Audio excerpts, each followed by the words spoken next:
Hi boss, এখন এই টিউটোরিয়ালে দেখব যে কিভাবে ফেসবুক মেসেঞ্জারে থেকে কমিউনিকেটকৃত মেসেজগুলো হাইড করা যায় বা আর্চিভ করে রাখা যায়। এজন্য ফেসবুকের বাম পাশে মেসেঞ্জার অপশনে ক্লিক করি। এবার সার্চ মেসেঞ্জারে ক্লিক করে যে কনভারসেশনের মেসেজগুলো হাইড করতে চাই সেই কনভারসেশনটি টাইপ করে সার্চ করি এবং ক্লিক করে ওপেন করি। এবার এই ওপেনকৃত কনভারসেশনের ডান পাশে লক্ষ্য করুন গিয়ার আইকন।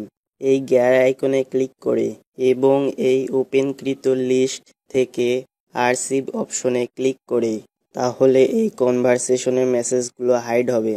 এখন যদি এই সেম কনভারসেশনে ফ্রেন্ড পুনরায় মেসেজ প্রদান করে তাহলে এই কনভারসেশন আপনি পুনরায় ফিরে পাবেন। এই আর্চিভ কনভারসেশন আরেকটি পদ্ধতিতে খুঁজে পাওয়া যায়। এটি দেখানোর জন্য কনভারসেশনটি আরেকটিবার আর্চিভ করছি।